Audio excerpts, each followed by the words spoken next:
तो देखिए जो पिछला सेक्शन आप डिस्कस करके रखे हैं ना इलेक्ट्रोस्टैटिक, उसमें आपका चार्ज जो है वो रेस्ट में होता था, और बेसिकली जो चार्ज रेस्ट में होता था उससे रिलेटेड जो इफेक्ट आप एनालाइज करते हैं उसको आप है ना इलेक्ट्रोस्टैटिक कहते हैं। लेकिन अगला जो सेक्शन अभी आपके सामने स्टार्ट हो रहा है दैट इज करंट इलेक्ट्रिसिटी। और करंट इलेक्ट्रिसिटी का बेसिक थीम है कि भाई यहाँ चार्ज रेस्ट में नहीं है, यहाँ चार्ज मोशन में है, यहाँ चार्ज मोशन में है। किसी भी क्रॉस सेक्शन से मान लीजिए आपके पास किसी भी तरह का कंडक्टर है, कोई भी ऐसा मीडियम है जिससे आपके चार्ज का फ्लो हो सकता है, तो किसी भी क्रॉस सेक्शन से जो चार्ज के फ्लो का रेट है पर सेकेंड कितना चार्ज फ्लो कर रहा है, rate of flow of charge through any cross section of conductor is called current, उसको हम लोग करंट कहते हैं। तो आपके कंडक्टर के किसी भी क्रॉस सेक्शन से जो फ्लो होने वाले नेट चार्ज का वैल्यू है उसको आप इलेक्ट्रिक करंट के नाम से जानते हैं। So electric current is nothing else but simply rate of flow of charge. तो जब कभी भी आपको करंट का मेजरमेंट करना पड़ा आप dq बाई dt को यूज करते हैं, और एज यूजुअल आपको पता है dq बाई dt का मतलब है चार्ज का rate of flow with respect to time. कभी कभी आप इसके जगह पे del Q by del T का भी सहारा लेते हैं, और del Q by del T उस समय आएगा जब आप इस करंट का एवरेज वैल्यू निकालेंगे, और उस समय आप इस पर्टिकुलर चार्ज को क्यू बाई टी भी लिख सकते हैं। मतलब क्या है सर, मतलब क्या है, देखो कोई भी क्रॉस सेक्शन से फ्लो करने वाले जब आप चार्ज का वैल्यू का बात करते हैं ना, कोई भी क्रॉस सेक्शन से फ्लो करने वाले जब आप चार्ज का वैल्यू का बात करते हैं तो इसका दो सेक्शन एनालाइज होता है। एक होता है किसी खास इंस्टेंट पे चार्ज किस रेट से फ्लो कर रहा है, और दूसरा होता है कि एक इंटरवल में चार्ज किस रेट से फ्लो कर रहा है। ठीक है, आप इन दोनों का लॉजिक समझिए ऐसे कि मान लीजिए आप अपने घर पे खड़े थे और वहां से आप है ना 7 बजे अपने घर पे खड़े हैं और 8 बजे आप अपने दोस्त के घर पहुंच गए जिसका घर आपके घर से 6 किलोमीटर दूर है। तो क्या हम आपको 1 घंटे के इंटरवल में अगर हम आपसे एवरेज वेलोसिटी पूछेंगे तो क्या वो 6 किलोमीटर पर आवर आएगा? Yes sir. Yes sir. Yes sir. 1 घंटे के अंदर का आपका डिस्प्लेसमेंट है 6 किलोमीटर और टाइम लगा है 1 घंटा। तो आपका जो 7 बजे से 8 बजे तक का एवरेज वेलोसिटी है वो है 6 किलोमीटर पर आवर। लेकिन जरा सोचो जब तुम अपने घर से निकल के दोस्त के घर जा रहा था तो क्या तुम हमेशा उसी 6 किलोमीटर पर आवर के वेलोसिटी से ही चल रहा था? ऐसा No, sir. जरूरी नहीं। No No, sir. sir. कभी हो सकता है कि वेलोसिटी तुम्हारा 6 किलोमीटर पर आवर से ज्यादा हो, तो हो सकता है कभी ट्रैफिक जाम होगा तो तुम खड़ा भी हो गया होगा, हो सकता है तुम्हारा दोस्त मिला होगा, बात कर रहा होगा, चल रहा होगा, तो थोड़ा वेलोसिटी कम ज्यादा ऊपर नीचे जीरो पॉजिटिव वो सब होता है। बोलो सही है? तो किसी Yes, खास yes, sir. इंस्टेंट पे अगर कोई बोल दे कि तुम्हारा वेलोसिटी क्या है और उस इंस्टेंट पे तुम अपने फ्रेंड के साथ खड़े होके बात कर रहे हो, तो क्या हम बोलेंगे कि तुम्हारा इंस्टेंटेनियस वेलोसिटी 0 है उस समय? Yes sir. Yes Yes, sir. sir. Yes sir.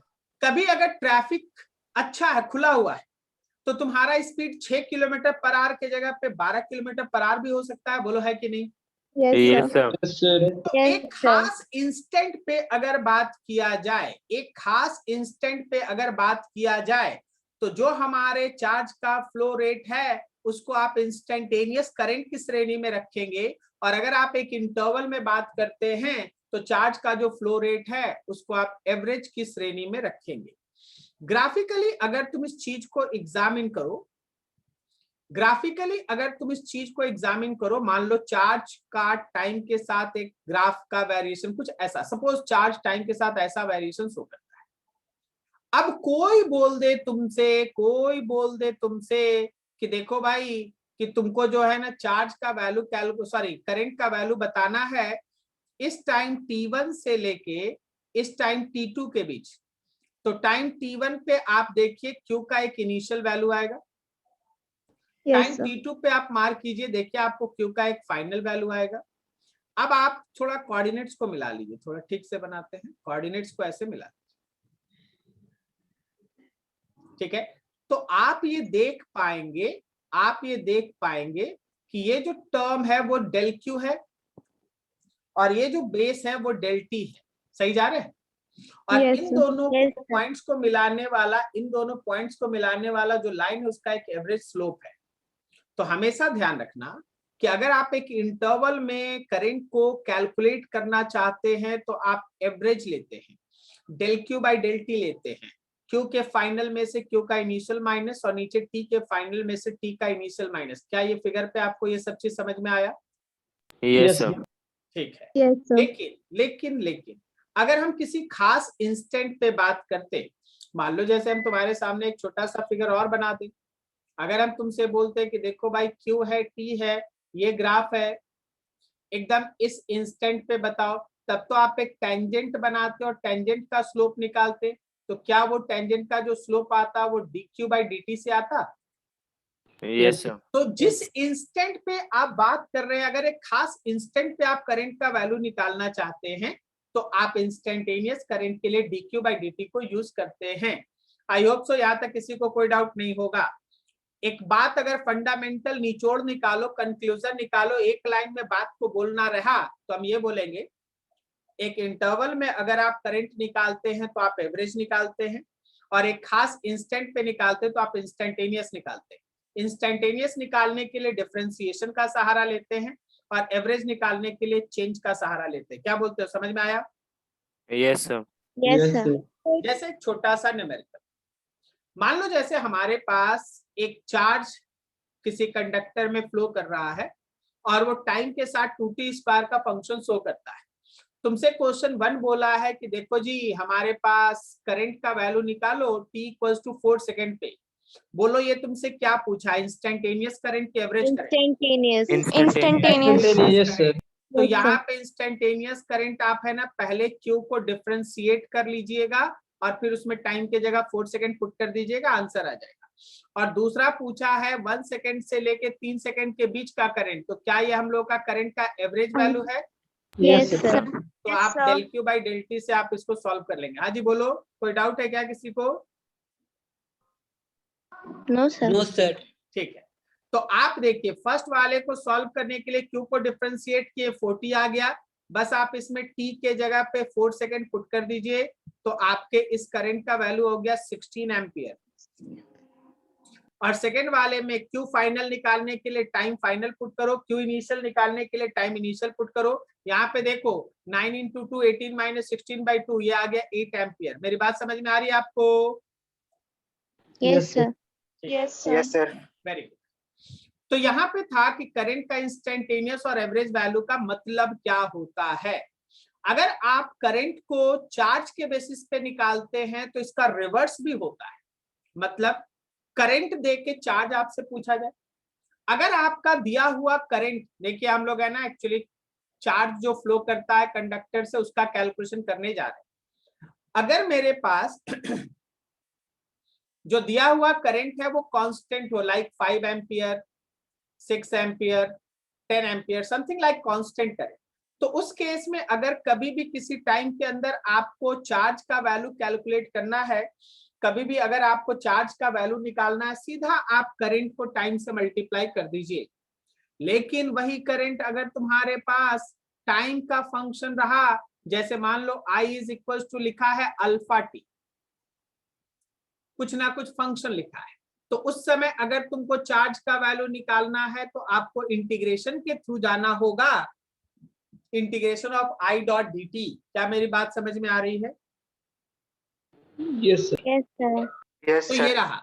कभी कभी होता है क्या ना कि आपको ग्राफ का भी सहारा लेना पड़ता है, ग्राफ का भी सहारा लेना पड़ता है जब आप चार्ज को निकाले या करंट को निकाले। हमेशा ध्यान रखिएगा अगर आपके पास करंट और टाइम का ग्राफ है, हमेशा ध्यान रखिएगा अगर आप करंट वर्सेस टाइम का ग्राफ है तो जो भी एरिया अंडर करंट और टाइम का ग्राफ आता है वो हमेशा चार्ज को रिप्रेजेंट करता है। एक बहुत इंटरेस्टिंग चीज है, आप हो सकता है कंफ्यूज हो जाए। आप हो सकता है कंफ्यूज हो जाए। अगर आपके पास चार्ज और टाइम का ग्राफ है, क्या बोले, हम बोले चार्ज और टाइम का ग्राफ, तो जो स्लोप होगा वो स्लोप से आप करंट निकालेंगे। अगर आप एवरेज स्लोप निकालेंगे तो एवरेज करंट, अगर आप इंस्टेंटेनियस स्लोप निकालिएगा तो इंस्टेंटेनियस करंट। कब? जब ग्राफ चार्ज और टाइम का हो। लेकिन अगर आपके पास कोई ग्राफ है जो करंट और टाइम का है, किसका है? करंट और टाइम का है, तो जो अंदर का एरिया आप निकालेंगे वो चार्ज होगा। जो अंदर का एरिया निकालिएगा, मान लीजिए यहां से ये एरिया फाइंड आउट कर दिए, ये चार्ज है, आपको बोल दे यहां तक का एरिया निकाल लो, यहां तक का चार्ज निकाल लो, तो ये अंदर का जो एरिया आप निकाल देंगे वो चार्ज होगा। मेरी बात समझ में आई? सर करंट और टाइम का चार्ज रिप्रेजेंट करेगा, और उससे पहले वाला क्या रिप्रेजेंट करता था? नहीं, पूरा बोलो। क्या बोले? अधूरा बोले, पूरा बोलिए। बोल रहे थे कि करंट और टाइम का अगर ग्राफ है तो वो जो उसका एरिया जो होगा वो चार्ज रिप्रेजेंट वेरी करेगा। Good, very good. हाँ, करंट और टाइम का जो ग्राफ है उसके अंदर का एरिया चार्ज रिप्रेजेंट करेगा। और दूसरा क्या बोले? वही तो पूछ रहे हैं। तो वही दिखा भी रहे हैं, प्लीज वेट। हाँ, दूसरा ये बोले कि अगर चार्ज और टाइम का ग्राफ है तो जो स्लोप है वो करंट को दिखाएगा। स्लोप, ठीक है? जो आप ये लाइन खींचते हैं उसका टैन थीटा निकालते हैं ना, टैन थीटा याद है? स्लोप। Yes sir. तो जो स्लोप आप निकालेंगे वो हम लोगों को करंट दिखाएगा। तो क्यू भाई टी का ग्राफ है तो स्लोप से करंट मिलेगा, और आई टी का ग्राफ है तो एरिया से चार्ज मिलेगा। ठीक है, चलिए। एक क्वेश्चन है आपके पास। ये क्वेश्चन ये है कि देखो भाई, एक करंट और टाइम का एक ग्राफ है। चलो बताओ इसमें कितना चार्ज फ्लो किया है, बताओ तो जरा। चलो बताओ, अंदर का चार्ज कितना फ्लो किया है, चार्ज का वैल्यू बोलो।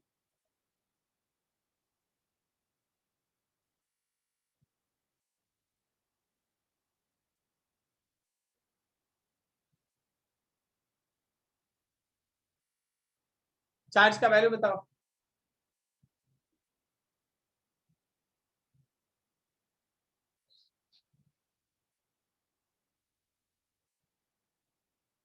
Sir 60 coulomb. आने दो आंसर। तो 60 coulomb.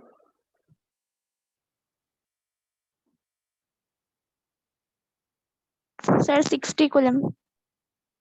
Half into sum of parallel sides into height.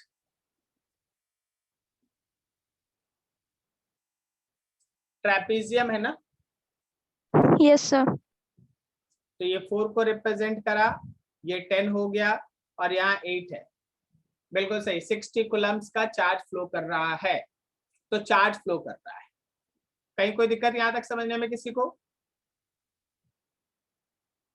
No sir. ठीक, कोई दिक्कत नहीं।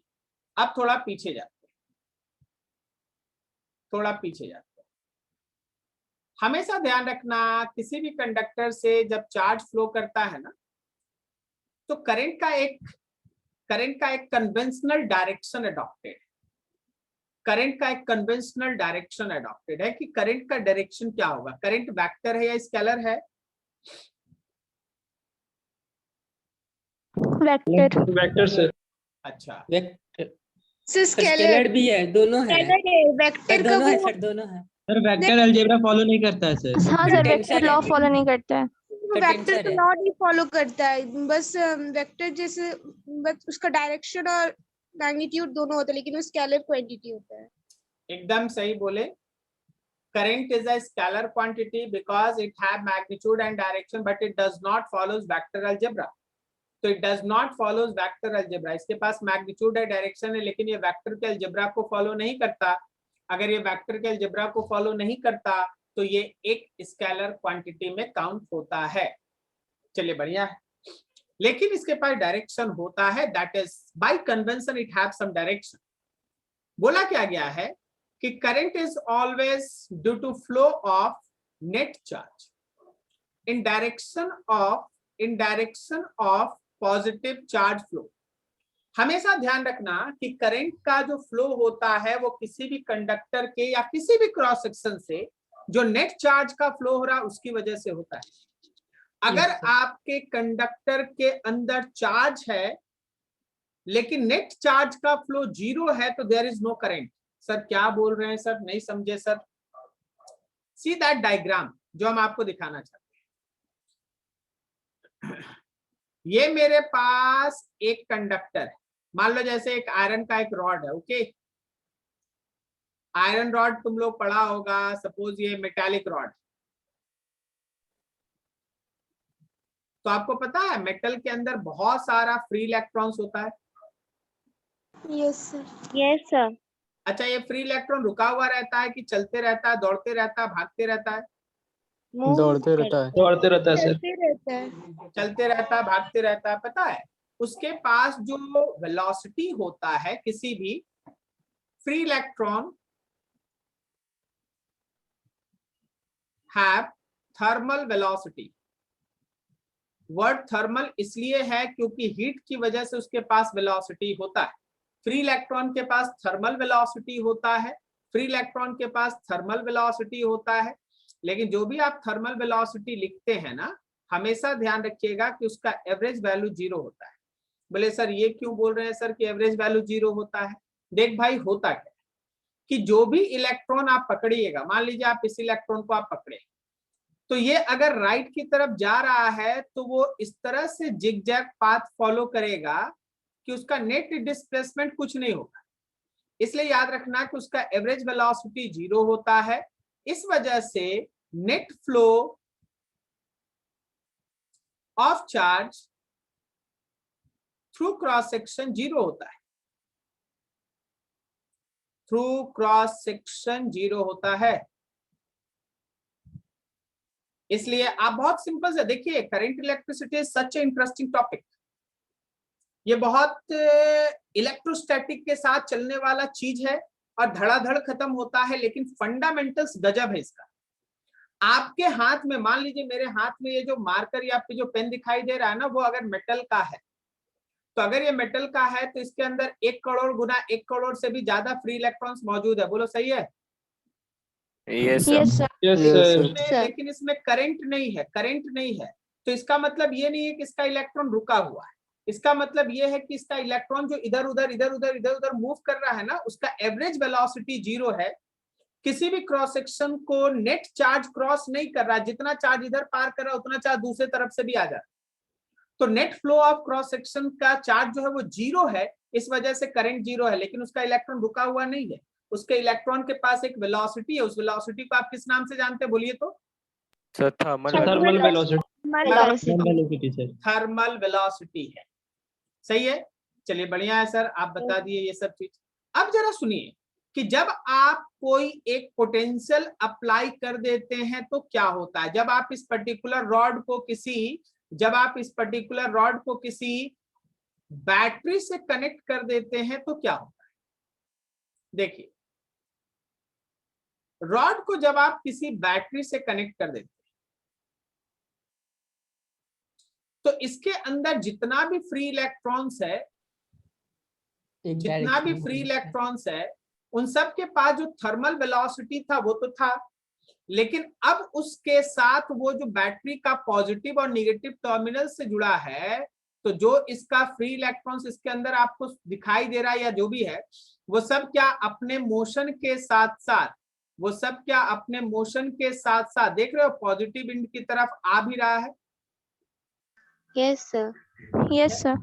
तो ऐसे केस में जो इलेक्ट्रॉन्स है वो पॉजिटिव एंड की तरफ शिफ्ट करता है, और जब ये इलेक्ट्रॉन्स पॉजिटिव एंड की तरफ शिफ्ट करता है तो इस वजह से इलेक्ट्रॉन का मूवमेंट तो लेफ्ट में हो रहा है, बट कन्वेंशनल करंट आप राइट में लेते हैं। बोलिए, समझ में आया?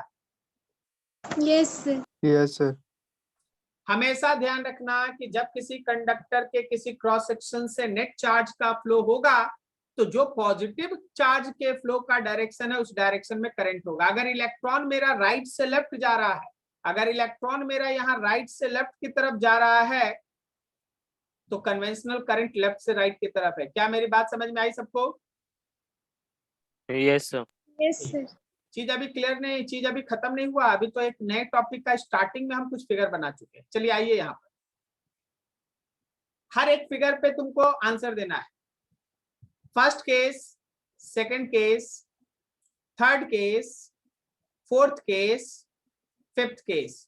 सोच के बताओ फर्स्ट केस में करंट फ्लो कर रहा है या नहीं कर रहा है? करेगा सर। कर रहे सर। किधर से किधर, लेफ्ट से राइट की राइट से लेफ्ट? लेफ्ट से राइट। लेफ्ट से राइट की तरफ फ्लो कर रहा है, क्योंकि पॉजिटिव चार्ज लेफ्ट से राइट फ्लो कर रहा है। दो प्रोटॉन है जो क्रॉस सेक्शन को पार कर रहा है लेफ्ट से राइट। तो बिकॉज नेट चार्ज का फ्लो नॉन जीरो है, इसलिए करंट भी नॉन जीरो है, मतलब करंट है लेफ्ट से राइट की तरफ। अच्छा, सेकंड केस में एक प्रोटॉन अगर लेफ्ट से राइट फ्लो कर रहा है और एक प्रोटॉन अगर राइट से लेफ्ट फ्लो कर रहा है, तो क्या नेट चार्ज का फ्लो जीरो है? तो याद रखना, यहाँ दो चार्ज पार्टिकल है जो क्रॉस सेक्शन को क्रॉस कर रहा है। यहाँ दो चार्ज पार्टिकल है जो क्रॉस सेक्शन को क्रॉस कर रहा है, लेकिन फिर भी करंट नहीं है। बोलो तो करंट क्यों नहीं है? सर वो इक्वल हो जा रहा है ना, इधर अपोजिट साइड क्योंकि नेट चार्ज का flow zero, Yes, sir. Net charge का फ्लो जीरो। बोलो समझे? Yes sir. Yes sir. Yes sir. अच्छा, अगर लेफ्ट से राइट की तरफ एक प्रोटॉन गुजरा और लेफ्ट से राइट की तरफ ही एक इलेक्ट्रॉन भी गुजर गया, तो क्रॉस सेक्शन से फ्लो करने वाले नेट चार्ज का वैल्यू जीरो बोलोगे? Yes sir. तो करंट जीरो है। ठीक है, अब देखो लेफ्ट से राइट की तरफ प्रोटॉन गया और राइट से लेफ्ट की तरफ इलेक्ट्रॉन आ गया, तो क्या हम लोग बोल सकते हैं कि लेफ्ट से राइट की तरफ पॉजिटिव फ्लो कर रहा है? Yes sir. Yes sir. Yes sir. तो क्या क्यूनेट का वैल्यू नॉन जीरो है, तो चार्ज करंट का भी वैल्यू नॉन जीरो है। Is this clear? Yes sir. Yes sir. किसी को कोई डाउट यहाँ तक समझने में? No sir. Yes sir. Electron का एक वेलोसिटी है। चलिए भाई, हम दूसरे तरह से क्वेश्चन पूछ लें, आप लोग तो बहुत कुछ छिपाते हैं। इलेक्ट्रॉन का जो वेलोसिटी है वो वेलोसिटी है 10 आई कैप। बोलो करंट का डायरेक्शन क्या है? करंट का डायरेक्शन माइनस आई माइनस आई कैप है। करंट वेक्टर नहीं है, करंट वेक्टर नहीं है, करंट स्केलर है, लेकिन उसका डायरेक्शन है माइनस आई कैप। Okay, yes sir. क्या मेरी बात समझ में आई? Yes sir. चलिए बढ़िया है। तो इस तरह से हम लोग, अच्छा ये लिखना यहाँ जरूरी है क्या कि करंट एक स्केलर है, बिकॉज वो वेक्टर अलजेब्रा को फॉलो नहीं करता? क्या आपको याद है? No sir. याद है सर। No sir. वैसे आज आप सामने आइएगा ना तो हम उसमें लिख देंगे। वो लोग बच्चा लोग है ना, वो लोग को बताएंगे तो तुमको भी पता चल जाएगा। वैसे भी तुम ज्यादा बड़ा हुआ नहीं। बढ़िया है भाई। हाँ बोलो, कुछ बोल रहे हो क्या? थोड़ा रिलैक्स हो लो, क्योंकि पढ़ना है। Relaxation time. रिलैक्सेशन टाइम क्या होता है? आप जो ऊपर वाला कंडक्टर देखे थे, जो अभी हम आपको राइट हैंड साइड में बनाए थे, आपको ये सोचना चाहिए कि जो इलेक्ट्रॉन यहां से चल के ऐसे सीधा सीधा जा रहा था, हुआ क्या कि वो अपना डायरेक्शन बदल लिया। फिर क्या हुआ कि अपना डायरेक्शन बदल लिया। फिर क्या हुआ कि अपना डायरेक्शन बदल लिया। फिर क्या हुआ कि अपना डायरेक्शन बदल लिया। क्या सुने कहानी हम क्या बोले? Yes sir. तो इलेक्ट्रॉन आपस में टकरा, इलेक्ट्रॉन यहाँ से चलना स्टार्ट किया तो यहाँ जाके वो किसी पर्टिकुलर इलेक्ट्रॉन से टकराया। तो जब वो इस डायरेक्शन में जा रहा था, टकराया, तो अपना डायरेक्शन बदल के फिर इधर चलने लगा। फिर यहाँ टकराया तो वो डायरेक्शन बदल के इधर चलने लगा। फिर यहाँ टकराया तो इधर डायरेक्शन बदल के इधर चलने लगा। और फिर यहाँ टकराया तो इधर चला गया। और जिंदगी भर ठोकर खाते हुए करंट को इधर से उधर लेके जा रहा। बोलो समझा? Yes sir. Yes sir. तो तुमको इलेक्ट्रॉन की तरह बनना है, जिंदगी भर ठोकर खाते हुए, या स्टेबिलिटी को अचीव करना है? स्टेबिलिटी को अचीव करना। ओके, तो इससे जिंदगी भर ठोकर खाते हुए घूमने में मजा नहीं है। एवरेज वेलोसिटी जीरो हो जाता है। जिंदगी भर चलते रहते हैं, लेकिन आदमी बोलता है कि कहीं गया ही नहीं। क्या बोलता है? एवरेज वेलोसिटी देखो, तुम ही ना बोला जीरो है सर। Yes sir. तो ऐसे ठोकर खाते खाते अगर घूमते रहिएगा जिंदगी भर, तो पता चला जिंदगी भर मेहनत किए हैं, लेकिन पता चला कहीं पहुंचे ही नहीं, जहां थे वहीं रह गए। इसलिए यूनिडायरेक्शनल मेहनत होना चाहिए। देख रहा है, यूनिडायरेक्शनल मेहनत यस सर। बहुत काम का चीज होता है। इससे करंट भी बन जाता है और आदमी का जिंदगी भी बन जाता है। यूनिडायरेक्शनल मेहनत। Okay, nature is all about thinking, हर चीज को है ना देखना पड़ता है। चलो भाई, ठोकर खा लिए, एक ठोकर से दूसरे ठोकर के बीच का जो समय लगता है उसका अगर आप एवरेज निकालेंगे तो उसको रिलैक्सेशन टाइम कहते हैं। एक ठोकर से दूसरे ठोकर के बीच का जो समय है उसको कहते हैं रिलैक्सेशन टाइम। एक ठोकर से दूसरे ठोकर के बीच का जो टाइम लगेगा उसका जब आप एवरेज निकालिएगा तो उसको कहते हैं relaxation time. Is this clear? Yes. सोचो जरा ध्यान से, सोचो जरा ध्यान से। 8 में एक बार फेल किया, फिर जाके ना 9 में एक बार फेल किया, 9 में फेल किया तो फिर उसके बाद 2 महीना मेहनत किया, फिर पास हो गया, प्रमोट हो गया, and so on so on so on. ये सब जिंदगी का ठोकर है। तो आपको जितना भी ठोकर अभी तक मिला है सबके टाइम गैप का जब आप एवरेज निकालेंगे तो वो इलेक्ट्रॉन के लिए रिलैक्सेशन टाइम की तरह काम करता है। जब इलेक्ट्रॉन है ना मेटालिक कंडक्टर के अंदर मूव करता है तो वो जितना भी कोलिजन्स करता है, सक्सेसिव कोलिजन्स के बीच लगने वाला समय का एवरेज रिलैक्सेशन कहलाता है। सक्सेसिव कोलिजन्स के बीच लगने वाले समय का जो एवरेज वैल्यू है वो रिलैक्सेशन टाइम कहलाता है। क्या मेरी बात समझ में आई? Yes sir. यस सोच के सर। बताना, सोच के बताना। अगर बच्चा अपना एनर्जी को कंजर्व ना करे और वो है ना हड़बड़ी में इधर उधर जल्दी जल्दी में फैसला लेते चले, जल्दी जल्दी में फैसला लेते चले हड़बड़ा के, तो बताओ उसका ठोकर जल्दी जल्दी लगेगा कि उसको देर से ठोकर लगेगा? जल्दी जल्दी जल्दी ठोकर। जल्दी लगेगा। ठोकर लगेगा। जल्दी जल्दी ठोकर लगेगा तो रिलैक्सेशन टाइम बढ़ जाएगा कि घट जाएगा?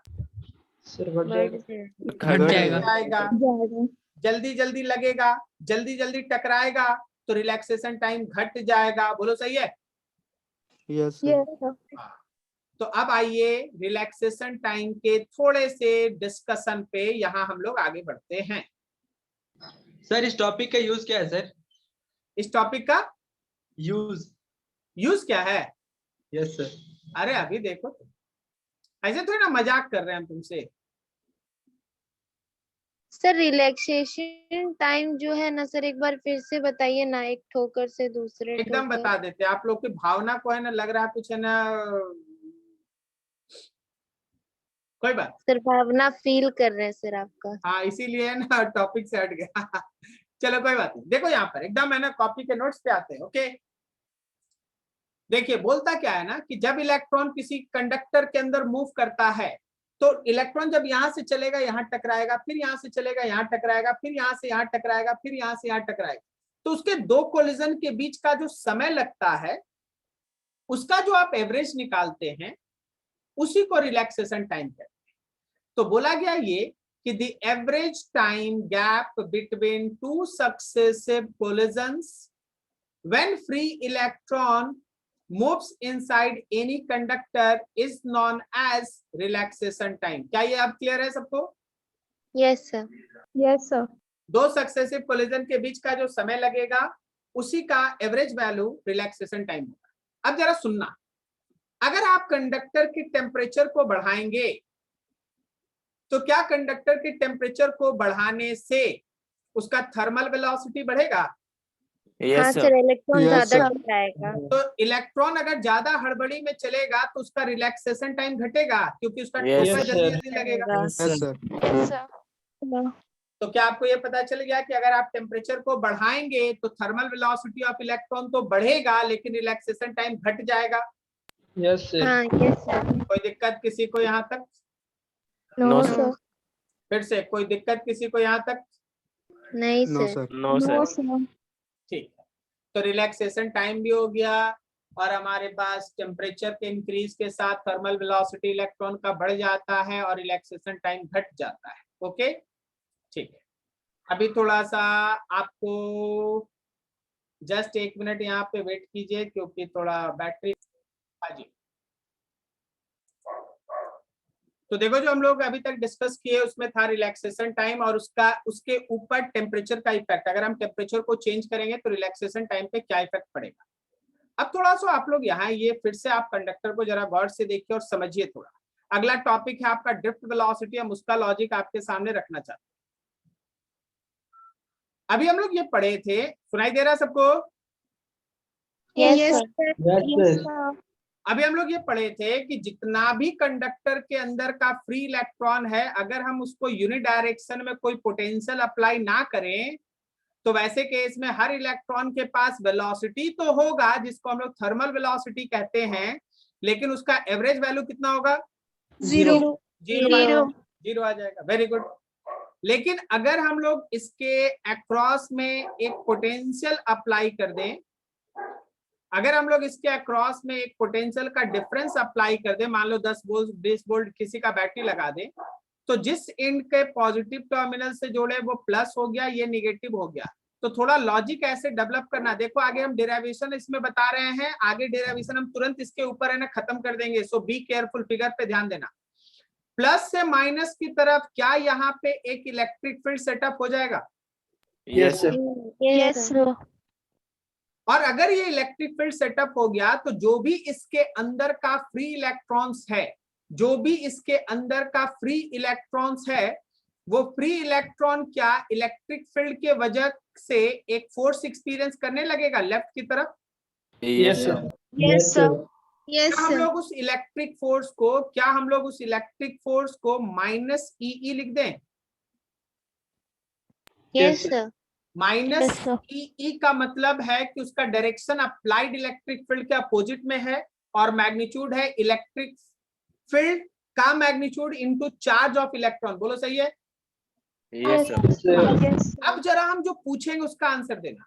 अब इस फोर्स के लगने के बाद जो इलेक्ट्रॉन है वो सीधा सीधा लेफ्ट की तरफ चलने लगेगा। बोलो सही है या नहीं? Yes, sir. Yes, sir. गलत है, गलत है। No, sir. सर सब तो पॉजिटिव की तरफ आ जाएगा। हाँ तो वही तो बोले लेफ्ट की तरफ चलने लगेगा, लेकिन फिर बोले गलत है, गलत है, गलत। गलत इसलिए है क्योंकि आप एक मिसकॉन्सेप्ट में जी रहे हैं कि इलेक्ट्रॉन सीधा सीधा इस इलेक्ट्रिक फील्ड के अपोजिट डायरेक्शन में चलेगा। इलेक्ट्रॉन अभी भी अपना वही रैंडम वाला खेल खेलेगा, इलेक्ट्रॉन अभी भी अपना वही रैंडम वाला खेल खेलेगा, लेकिन ऑन द होल उसका एवरेज वेलोसिटी अगर आप देखिएगा तो वो आपको लेफ्ट की तरफ दिखेगा।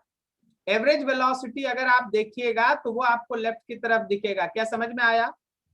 अभी भी वो रैंडम ही चल रहा है, अभी भी वो रैंडम चल रहा है, रैंडम चल रहा है। लेकिन मेरे हाथ को समझना, मेरे हाथ को समझना, इधर से ये रैंडम चल रहा है, रैंडम चल रहा है, रैंडम चल रहा है, लेकिन ये आगे भी बढ़ रहा है। क्या मेरी बात समझ में आ रही है?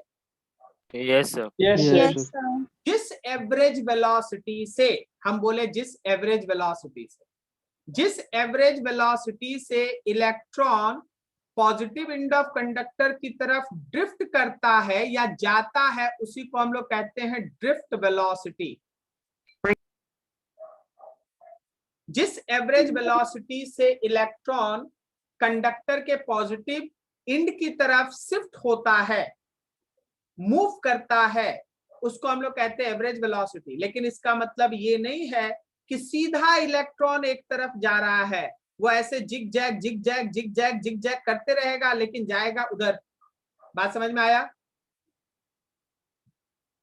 Yes, sir. Yes, sir. Confirm Yes. ना? Yes, sir. तो डेफिनेशन ये कहता है, the average velocity through which free electrons are moving towards positive end of conductor is known as average velocity। जिस एवरेज वेलोसिटी से फ्री इलेक्ट्रॉन्स कंडक्टर के positive end की तरफ जाता है उसको कहते हैं average velocity. Is this clear? Yes, sir. क्या सबको सुनाई दे रहा है? Yes, sir. Yes, क्या sir. सबको यहाँ तक Yes, समझ sir. में आ रहा है क्या हो रहा है? Yes, sir. Yes, sir. Now for the school purpose अगर बोला जाए तो this derivation is very very important. अगर कोविड के भगवान आप लोग के लिए अगर किसी समय बंद हो जाए तो आपको ये डेरिवेशन स्कूल में आ जाएगी, अगर आपका 12th का एग्जाम होने लगा तो। ठीक है, चलो। बोर्ड में भी आएगा सर? हाँ हाँ बिल्कुल। अरे तो बोर्ड का ये इंपॉर्टेंट है। देखो ना, क्वेश्चन बैंक तुम खरीद लो, तुम लोग तो 12 में आ गया ना, बार बार एक ही बात बुलाते रहता है। जो एग्जाम देना है उसका क्वेश्चन बैंक तो खरीद ली। तो सर जेई मेंस का खरीदे हैं, एडवांस का खरीदे हैं, बोर्ड का नहीं खरीदे ना? हाँ वेरी गुड। बोर्ड का क्या सोचा, कोविड पार कर देगा? नहीं सर, नहीं करे तो अच्छा है।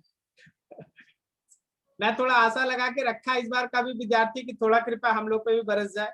नहीं हाँ सर, हम सर, लोग हम भी दूसरे वही को सोच कौन रहे सर? हैं। वही देखो सोच देखो देखो दीक्षा को भी, हाँ सर हम भी यही सोच रहे हैं कि काश हम मेरा भी निकल जाए। सर लिखने का आदत छूट गया है ना सर, इसीलिए बहुत दिक्कत होता है। तो 5 बार नोट्स बनाइए, ओके। नोट्स भी आजकल नहीं बनाते, 10th 9th में तो घसीट के पूरा बनाते थे, दो अच्छा चार कॉपी उड़ा अच्छा, क्यों देते नहीं थे। नोट्स बनाते हैं? कोई मना किया है? नहीं, मना तो कोई नहीं किया है। कोई मना तो नहीं किया, लेकिन आप सर समझ ही रहे हैं, मतलब हम्म,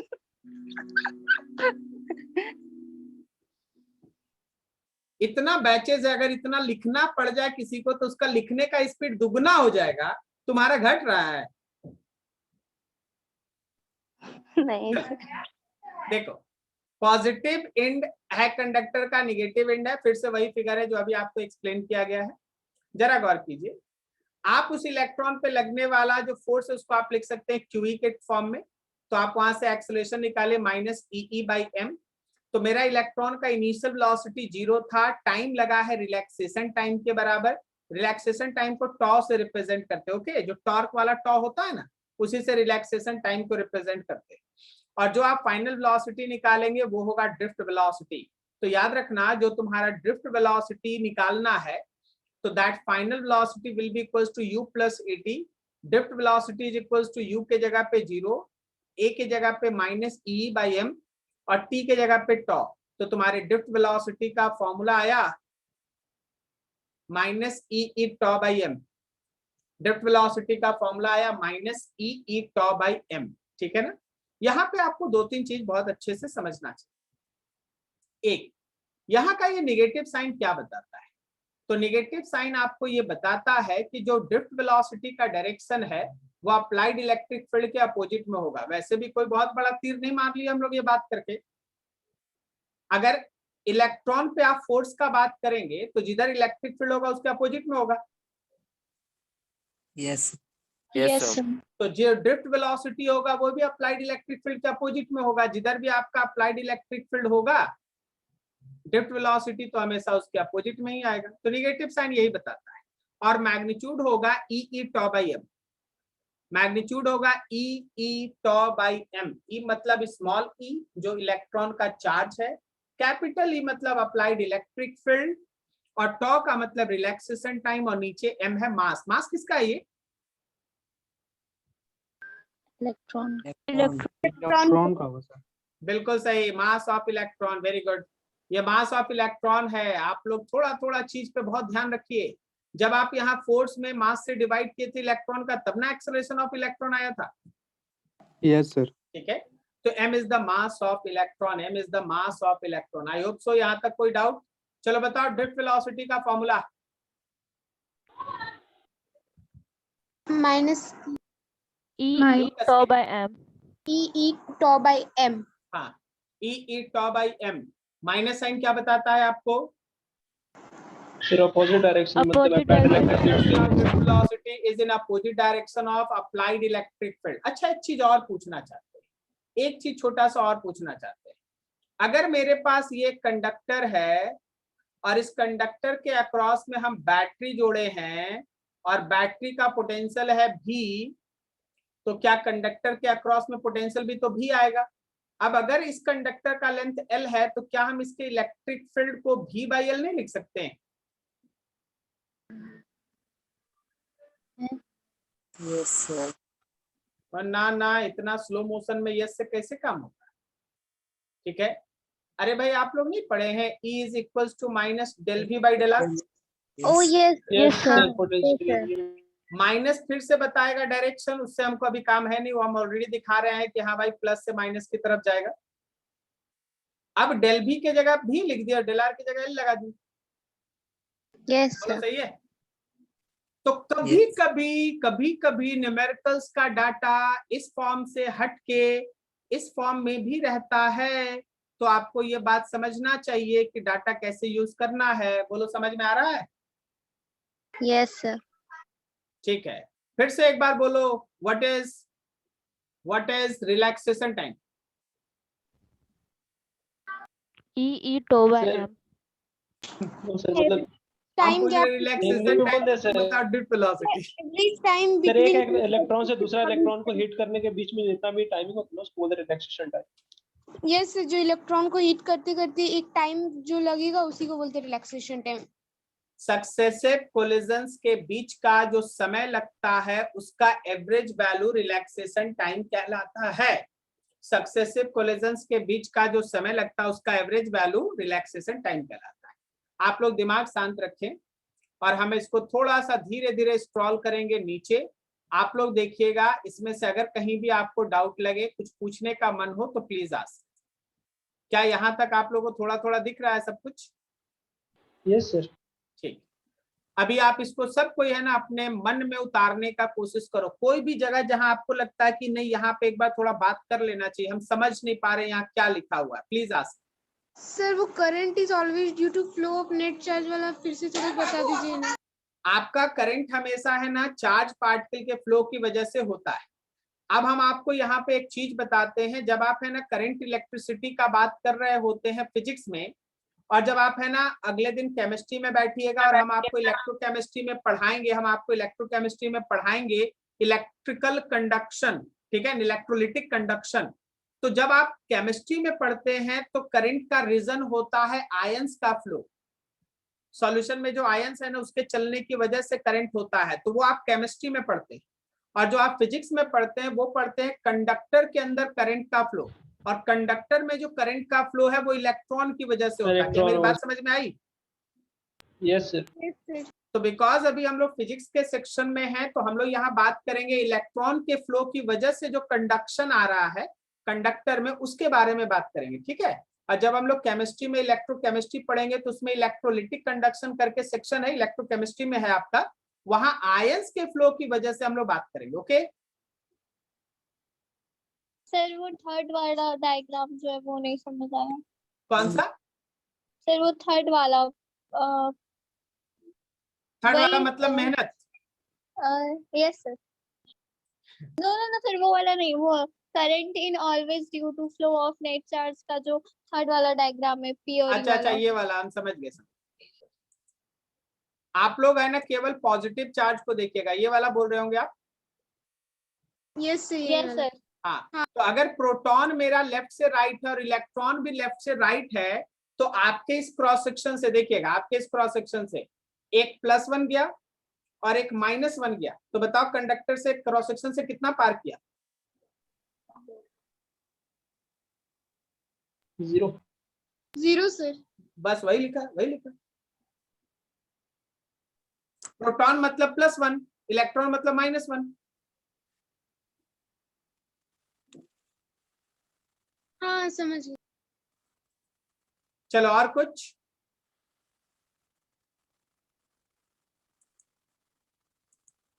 देख लो, कहीं कोई डाउट है? यहां तक तो शायद कोई नहीं, तो नीचे बढ़ते हैं थोड़ा, इसमें देख लो कहीं कोई इशू कहीं?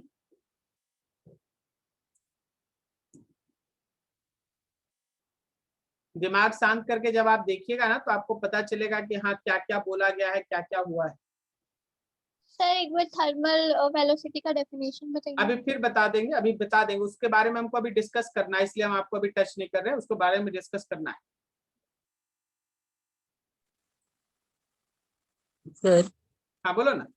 सर बोल रहे थे उसमें जो पॉजिटिव चार्ज का फ्लो मतलब बोल रहे थे प्रोटॉन मूव करेगा, उसमें क्या बोल रहे थे?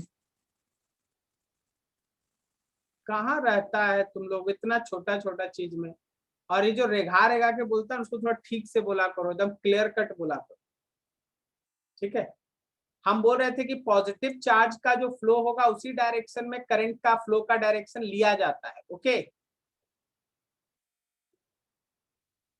Yes sir.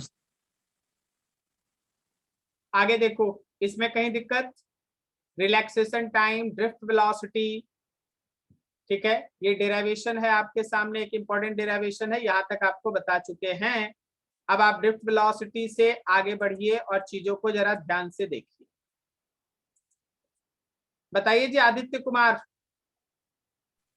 Yes sir. अगर इलेक्ट्रॉन जा रहा है ऊपर की तरफ, अगर इलेक्ट्रॉन जा रहा है ऊपर की तरफ, तो कन्वेंशनल करंट किधर लेगा? नीचे से। तो तुमको क्या दिक्कत है भाई?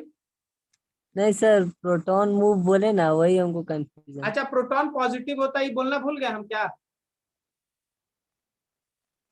अब प्रोटॉन जा रहा है ऊपर की तरफ, आदित्य कुमार करंट किधर लेगा? तो ऊपर ही लेंगे। ऊपर ही लेगा, जानता है फिर भी हमको है ना परेशान कर रहा। ठीक है, चलो देखो आगे। याद आ गया था ना, अभी प्रोटॉन उसका मूव यूज नहीं नहीं करेगा। बता चलो आगे देखो। सर। हाँ क्या बोले? रिलैक्सेशन टाइम का यूज सर, क्या बोले? वो जो अभी पढ़े ना सर, रिलैक्सेशन टाइम, उसका यूज।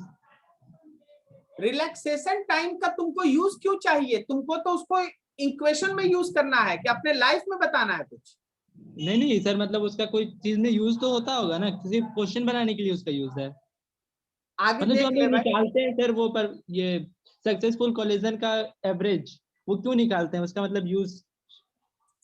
आपको रिलैक्सेशन टाइम किस लिए चाहिए था, यही पूछ रहे हो? हाँ वही बता दीजिए। हाँ तो वही हम बताएं कि जब तक आप रिलैक्सेशन टाइम नहीं निकालते, आपको कैसे पता चलता कि कौन सा इलेक्ट्रॉन कितना वेलोसिटी गेन करेगा? आपका वो टॉ ही है ना इस इक्वेशन में, जो आपको बता रहा है कि ड्रिफ्ट वेलोसिटी कितना होगा। हाँ सर। अगर आप टॉ नहीं निकालते तो आप टाइम क्या पुट करते? हर एक कोलिजन के बाद, हर एक कोलिजन के बाद इलेक्ट्रॉन का जितना भी कोलिजन होता है, they all are perfectly elastic. तो थोड़ा आगे हमको बढ़ने दो, ये सब क्वेश्चन सब आगे आ जाएगा। ठीक है, चलिए थोड़ा देखिए। आपके पास लिखा गया है कि जो हम लोगों के पास इक्वेशन आया, हम आपको 2-3 जगह रोक के है ना, हम आपको चीजों को एनालाइज करा दें। इलेक्ट्रॉन के पास दो वेलोसिटी,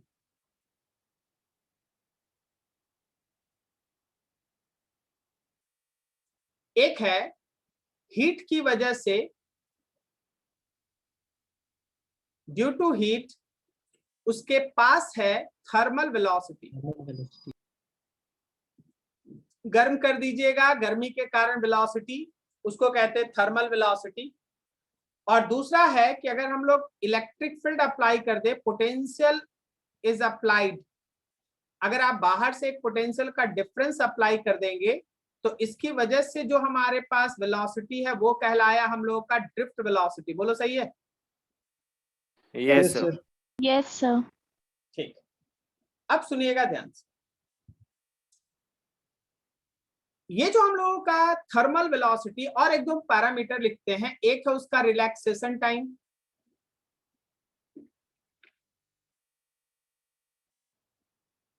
एक है उसका रिलैक्सेशन टाइम, और एक है इलेक्ट्रॉन का collision.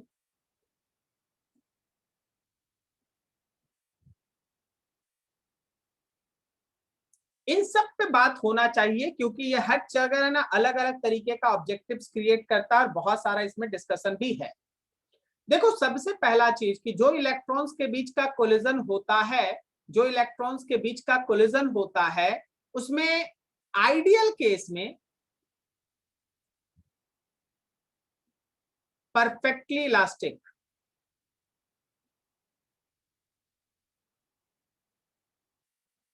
perfectly elastic, is this clear? perfectly elastic, जब भी इलेक्ट्रॉन्स के बीच का कोलिजन होगा परफेक्टली इलास्टिक होगा। इसका मतलब क्या है? जब इलेक्ट्रॉन दूसरे इलेक्ट्रॉन से टकराएगा जो पहले से रुका हुआ था, तो जानते हो पीछे वाला जाके इलेक्ट्रॉन वहां रुक जाएगा, अगला चलने लगेगा। ये कोलिजन का प्रॉपर्टी है, सही है? इसलिए परफेक्टली इलास्टिक है। तो आपके इलेक्ट्रॉन के कोलिजन की वजह से एनर्जी का लॉस अगर कोई पूछे तुमसे तो बोल देना एनर्जी का लॉस 0 होता है। क्या हम ऐसा बोले हैं कि एनर्जी का लॉस कंडक्टर में 0 होता है? नहीं, हम ऐसा नहीं बोले। हम क्या बोले कि इलेक्ट्रॉन के कोलिजन की वजह से एनर्जी का लॉस अगर कोई पूछेगा तो बोलना 0 होता है। क्या मेरी बात समझ में आई? Yes, sir. Yes sir. ठीक, रिलैक्सेशन टाइम, अगर आप टेम्परेचर को इंक्रीज करते हैं तो जो थर्मल वेलोसिटी है वो बढ़ जाता है, और जो हम लोग का रिलैक्सेशन टाइम है वो घट जाता है क्योंकि कोलिजन जल्दी जल्दी होने लगता है। Is this clear? Yes, Yes, sir. sir. Yes yes sir. Sir. ठीक, यहाँ आ जाइए। अगर आप टेम्परेचर को इंक्रीज कर दें तो आपका जो थर्मल वेलोसिटी है वो इंक्रीज कर जाएगा। Yes sir. और ये थर्मल वेलोसिटी होता है in order of 10 to the power 4 metre per second, काफी बड़ा। मतलब 10,000 kilometre metre 10,000 metre per second के ऑर्डर में ये वेलोसिटी होता है, थर्मल वेलोसिटी। ओके, तो इतना ध्यान रखना कि ये काफी बड़ा है, 10 टू द पावर 2, 3, 4 ऐसे ऑर्डर में आता है टेम्परेचर जितना बड़ा। ड्रिफ्ट वेलोसिटी का इक्वेशन पे ध्यान दो। और अब यहाँ पे जो हम लिखेंगे उसको बहुत सावधानी से सुनना। अगर आप टेम्परेचर को इंक्रीज किए तो आप अभी पढ़े थे कि टॉ घट जाएगा। Yes, sir. और टॉ घटेगा तो क्या ड्रिफ्ट वेलोसिटी भी घटेगा? Yes sir. Yes sir. Yes sir. और याद रखना ड्रिफ्ट वेलोसिटी आता है 10 to the power -2 metre per second के ऑर्डर। ठीक है, मतलब हम आपको 2-3 चीज पे हाईलाइट करना चाहते हैं जहां आपको अटपटांग सा दिखेगा लेकिन उसका रीजन आपके पास एकदम परफेक्ट है। टेम्परेचर को बढ़ाइएगा थर्मल वेलोसिटी बढ़ जाएगा, लेकिन टेम्परेचर को बढ़ाइएगा तो ड्रिफ्ट वेलोसिटी घट जाएगा। बोलो समझा? Yes, sir. Yes sir. Yes sir. Temperature को बढ़ाएंगे तो इलेक्ट्रॉन का जो थर्मल वेलोसिटी है वो तो बढ़ जाएगा, वो और फास्ट घूमने लगेगा, लेकिन जो उसका पॉजिटिव एंड ऑफ कंडक्टर की तरफ ड्रिफ्ट करने का वेलोसिटी था वो घट जाएगा। कारण कोलिजन जल्दी जल्दी हो रहा तो अब वो आगे बढ़ नहीं पा रहा, जल्दी जल्दी हो रहा तो आगे बढ़ नहीं पा रहा, जल्दी जल्दी हो रहा आगे बढ़ नहीं पा रहा, इसलिए उसका ड्रिफ्ट वेलोसिटी घट जाता है। ओके, कोई दिक्कत यहाँ तक? No sir. No. No sir. सही। No. अब एक बहुत इंटरेस्टिंग चीज है, हम आपसे पूछते हैं कि देखिए हमारा drift velocity 10 to the power -2 metre per second के ऑर्डर में है, मतलब फ्यू सेंटीमीटर्स पर सेकेंड के ऑर्डर में है, ये सही है। तो फिर जरा सोचना कि जैसे ही हम स्विच ऑन करते हैं मेरा बल्ब तुरंत कैसे जल जाता है, जबकि वहां से स्विच से लेके बल्ब तक का वायर हो सकता है 3-4 मीटर, कभी कभी 10 मीटर का भी हो। तो हम जैसे ही स्विच ऑन करते हैं, अगर ये ड्रिफ्ट वेलोसिटी सेंटीमीटर के ऑर्डर में है, ये ड्रिफ्ट वेलोसिटी सेंटीमीटर के ऑर्डर में है, ये ड्रिफ्ट वेलोसिटी लगभग सेंटीमीटर के ऑर्डर में है, सेंटीमीटर के ऑर्डर में है, तो आखिर तुरंत इलेक्ट्रॉन से स्विच ऑन करने से बल्ब कैसे जल जाता है? सर डिस्टरबेंस के कारण इलेक्ट्रॉन का। क्या बोले? डिस्टरबेंस के कारण। सोच सर के एक बोलो। Sir No. Charge. सर वो इलेक्ट्रॉन खुद थोड़ी नहीं आता, वो तो आगे वाला को टक्कर मारता है उस तरह से जाता है, इसीलिए। अच्छा, टक्कर मारने वाला बात है। और कुछ? उसका आंसर छिपा है इलेक्ट्रॉन में नहीं, उसका आंसर छिपा है इलेक्ट्रिक फील्ड के बनने में। इलेक्ट्रिक फील्ड कैसे बनता है? जैसे ही तुम स्विच को ऑन करते हो,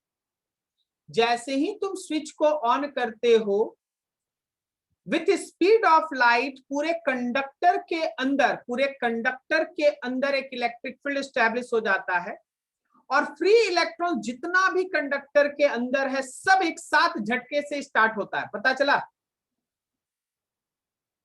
Yes, sir. नहीं पता चला? नहीं पता? एक बार फिर सर। एकदम बिल्कुल। आप खड़े हैं भाई, फिर आपका दोस्त खड़ा है, हाथ कहाँ गया? हाथ भी बना लो। फिर एक और दोस्त खड़ा है, फिर एक और दोस्त खड़ा है, ऐसे करके 1000 दोस्त लोग लाइन में खड़ा है।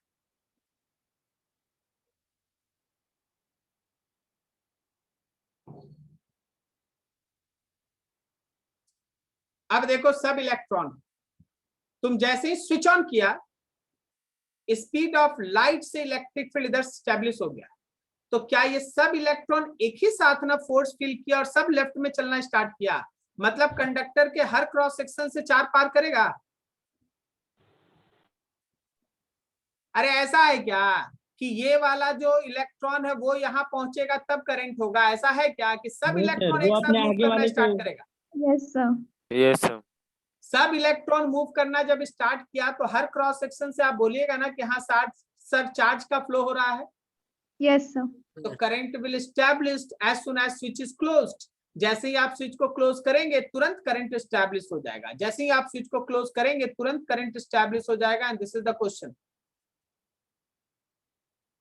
explain why even value of drift velocity is very small but bulb will glow almost at the same instant when switch is closed। आपको इसका आंसर कॉपी पे लिख लेना है, आंसर डू योरसेल्फ। कारण क्या हुआ कि as soon as switch is closed electric field will be established throughout conductor with the speed of light, so all the free electrons present in the conductor will be drifted almost at the same instant, as soon as switch is closed। Is this clear? Yes sir। Yes sir. बोल दो तो कोई हिंदी में आराम से हम सुनेंगे। ये आंसर बताओ, इस क्वेश्चन का आंसर बताओ हिंदी में।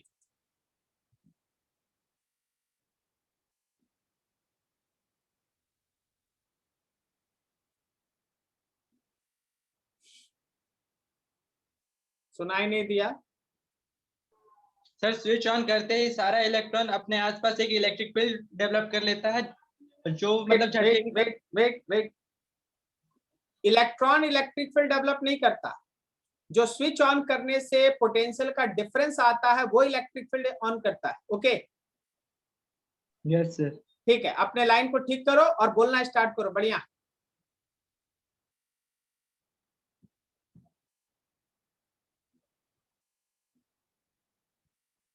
सर जो अभी वर्ड बोले एक बार फिर से बोलिए ना। हम बोले कि इलेक्ट्रॉन इलेक्ट्रिक फील्ड नहीं बनाता। जो तुम स्विच ऑन करके एक पोटेंशियल का डिफरेंस अप्लाई किया ना, स्विच ऑन करने का मतलब क्या है? बैटरी से जोड़ देना, यही ना? हाँ सर। तो बैटरी ऑन करने से जैसे ही आप स्विच को ऑन करते हैं उसके अंदर एक इलेक्ट्रिक फील्ड खुद बनता है पोटेंशियल के डिफरेंस से, इलेक्ट्रॉन नहीं बनाता। और उस इलेक्ट्रिक फील्ड की वजह से इलेक्ट्रॉन फोर्स एक्सपीरियंस करता है। Okay yes sir. फिर से बोलो। स्विच ऑन करते ही इलेक्ट्रॉन पोटेंशियल के डिफरेंस से एक इलेक्ट्रिक फील्ड बना लेता है जिस वजह से करंट फ्लो करता है वायर में। कोई और? सर स्विच ऑन करते ही पोटेंशियल डिफरेंस की वजह से एक इलेक्ट्रिक फील्ड बनता है, वो स्पीड के लाइट की स्पीड से बनता है इलेक्ट्रिक फील्ड, जिसकी वजह से इलेक्ट्रॉन्स एक साथ फोर्स एक्सपीरियंस करते हैं और तुरंत ही जाकर ऑन करते हैं। कोई और?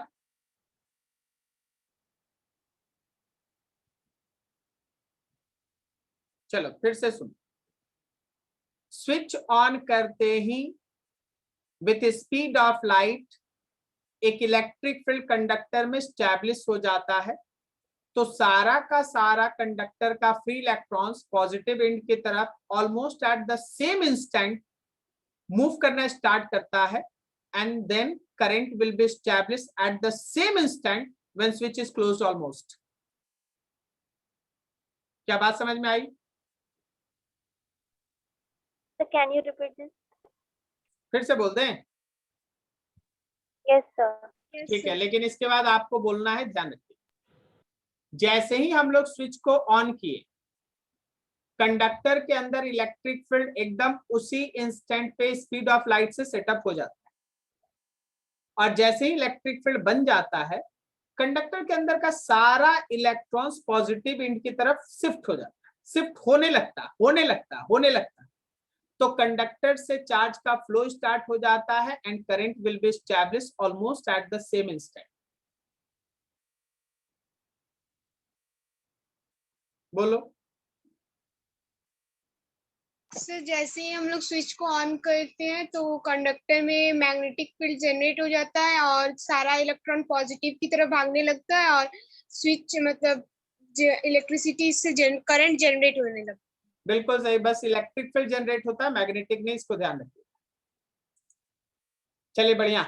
तो ये डिस्कशन था कि इवन हमारे पास ड्रिफ्ट वेलोसिटी का वैल्यू फ्यू सेंटीमीटर्स होता है लेकिन फिर भी हमारा करंट तुरंत स्टैब्लिश कैसे हो जाता है। कारण ये था कि उसके अंदर जितना भी फ्री इलेक्ट्रॉन्स है सब है ना उसी इंस्टेंट पे फोर्स एक्सपीरियंस करता है और फोर्स की वजह से उसका movement almost at the same instant start हो जाता है। ओके चलिए सर। हाँ बोलो ना। उस समय भी उसका डायरेक्शन मतलब इलेक्ट्रॉन का रैंडम ही रहेगा सर? हाँ अच्छा अच्छा, हमको ये नहीं समझ में आ रहा है कि आप लोग फोर्स को मोशन से क्यों जोड़ रहे हैं। आपको ऐसे सोचना चाहिए कि आप अगर किसी बॉल को फेंक देते हैं, मान लीजिए आप एक बॉल को फेंक दिए, ओके, तो आपके हाथ से छूटने के बाद बॉल पे किधर फोर्स लग रहा है? सर फॉरवर्ड, किधर? जिधर बॉल मूव कर रहा है सर। सर जिधर, पागल है क्या? ठीक है। अरे mg या नीचे लग रहा है फोर्स, की डायरेक्शन अच्छा हाँ सर, फोर्स के नीचे लग रहा है। mg की तरफ लग रहा है, नीचे की तरफ लग रहा है, लेकिन मूव ऐसे करता है। यस तो सर, तुम्हारा मूवमेंट से फोर्स को क्या मतलब? फोर्स की तरफ तो उसका एक्सेलरेशन होगा। Yes sir. क्या समझा? हाँ सर, थोड़ा। चलिए, अच्छा है। इसको कहते हैं डिस्कशन। ये कॉपी पेस्ट नहीं है, तुम्हारे और मेरे बीच का बात है, और वहां से निकला हुआ चीज बहुत अच्छा होता है। Very good. Now we have a new topic on the basis of derivation. You can also say that it is very very important, but numerical में भी ये बहुत अच्छा काम आएगा। और ये है क्या? तो एक तरह का ये रिलेशन है किसके बीच भाई? करंट के बीच और ड्रिफ्ट वेलोसिटी के बीच। करंट के बीच और ड्रिफ्ट वेलोसिटी के बीच ये रिलेशन है, ठीक है। Relationship between current and drift velocity, current और ड्रिफ्ट वेलोसिटी के बीच का ये रिलेशन, ओके। सुनना ध्यान से, समझ। सबसे पहले ये बताओ कि हमारे कंडक्टर के अंदर फ्री इलेक्ट्रॉन्स है। Wait,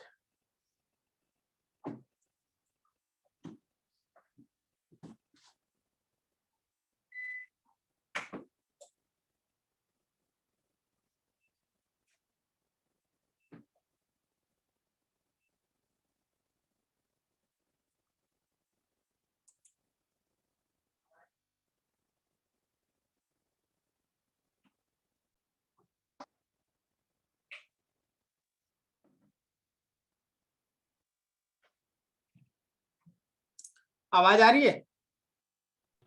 yes sir.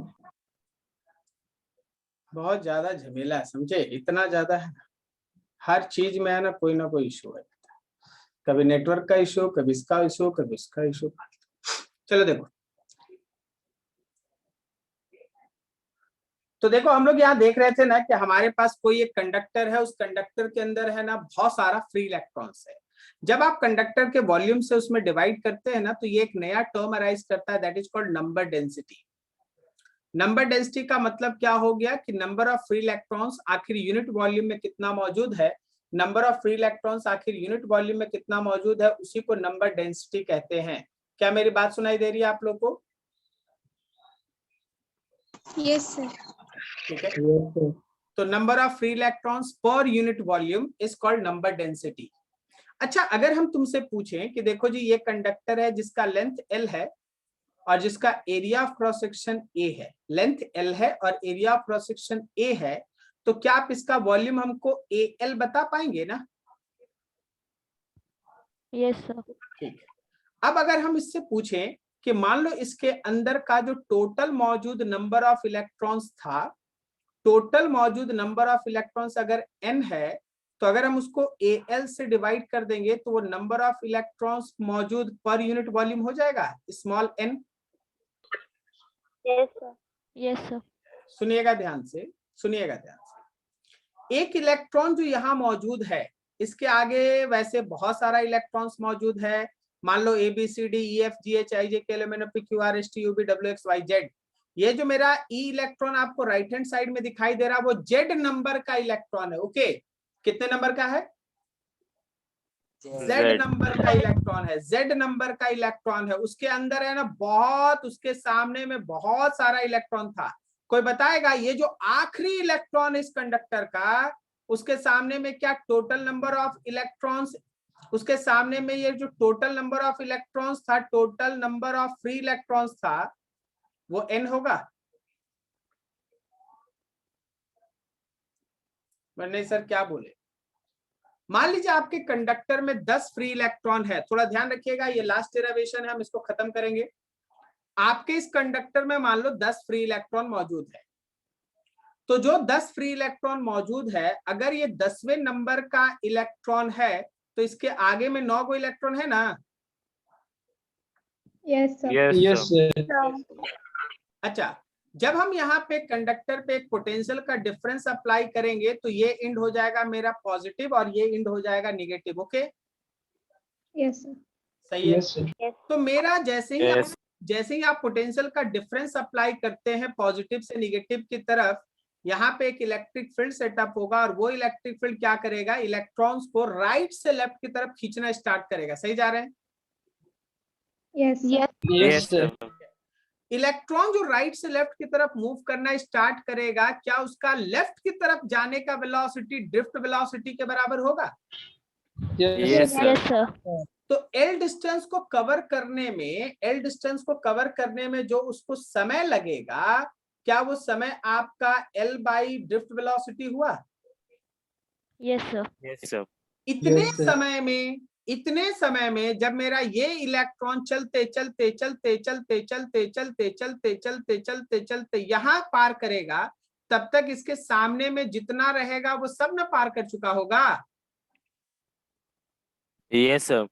Yes sir. इसके सामने में जितना, अच्छा आप ही सोचिए ना, आपका मान लीजिए ये क्लासरूम है, ये क्लासरूम का गेट है और आप लोग सबको यहाँ लाइन से खड़े, 1 student, 2 student, 3 student, 4 student, 5 student, 6 student, 7 student, 8 student, ये पहला स्टूडेंट, सब कोई क्लासरूम में जा रहे हैं। तो जब हम बोलेंगे कि ये लास्ट वाला विद्यार्थी भी क्लासरूम में इंटर कर गया, तो आप बोलिएगा ना कि हाँ सर इसके आगे वाला सब इंटर कर गया। Yes, sir. Yes. Yes, sir. अगर ये लास्ट इलेक्ट्रॉन कंडक्टर को पार कर गया तो इसका मतलब कंडक्टर में इसके पहले जितना भी चार्जेस था इलेक्ट्रॉन वो सब पार कर गया। Yes sir. क्या सबको समझ में आई? Yes, sir. Yes, तो sir. इतने ही समय में L बाई VD में अगर हम बोलेंगे कि टोटल चार्ज कितना फ्लो किया, तो भाई total number of free electrons निकाल के इलेक्ट्रॉन के चार्ज से मल्टीप्लाई कर दो। बोलो सही है? Yes, sir. तो Yes, number sir. Of free electron कैसे निकालेंगे? जो नंबर डेंसिटी आया था उसको वॉल्यूम से मल्टीप्लाई कर लो। यहाँ देखो, यहाँ हम लिख चुके थे, अगर हमको टोटल n चाहिए तो क्या नंबर डेंसिटी को वॉल्यूम से मल्टीप्लाई कर दें? Yes, sir. अब यहाँ पे आपका total number of free electrons लिख दिए n इंटू वॉल्यूम और साथ में e से मल्टीप्लाई कर दिए, तो क्या मेरे टोटल चार्ज का वैल्यू आया NaL इंटू ई? NaL इंटू ई। बोलो जी, यहाँ तक किसी को doubt? No, sir. No, sir. देख लीजिए सब कोई, कहीं किसी को इशू है पूछ लीजिए।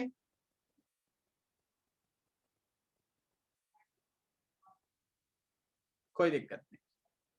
तो करंट का वैल्यू होता है चार्ज बाय टाइम। आप इस करंट के वैल्यू में चार्ज के जगह पे NaL E पुट कर दिए और टाइम की जगह पे L बाई VD पुट कर दिए। ये L से L कट गया, VD ऊपर चला गया, तो आपके ड्रिफ्ट वेलोसिटी का फॉर्मूला हुआ I by NEA। Drift velocity का फॉर्मूला हुआ I बाई NEA, और यू कैन से दैट कि करंट का फॉर्मूला हुआ NEA इंटू ड्रिफ्ट वेलोसिटी। आप दोनों लाइन बोल सकते हैं। आप ये बोल सकते हैं कि current will be equals to NEA into VD, या आप ये बोल सकते हैं कि VD is equals to I by NEA। बताओ जरा सोच के, यहाँ स्मॉल n किसको स्टैंड करता है? So number of free electrons. Number of free electrons. गलत गलत गलत। Number of free electron per unit volume. Yes, sir. Number of free Yes. electrons. तो हम लोग नंबर डेंसिटी भी कहते हैं। देखिए, आप छोटा सा वर्ड मिस कीजिएगा, क्वेश्चन आपसे नहीं बनेगा। पहली बात ये 11 नहीं है, और दूसरा आपको ये सब चीज में एक्यूरेसी रखना चाहिए। आप ये बताइए कि यहाँ पे स्मॉल e जो स्टैंड करता है वो कितना है? वो इलेक्ट्रॉन का चार्ज है 1.6 into 10 to the power minus 9। Yes, sir. Yes sir. जो आपको ए दिखाई दे रहा है वो क्या है? वो एरिया ऑफ क्रॉस सेक्शन है। area. Area, sir. Area. Area of cross section है, एरिया ऑफ क्रॉस सेक्शन।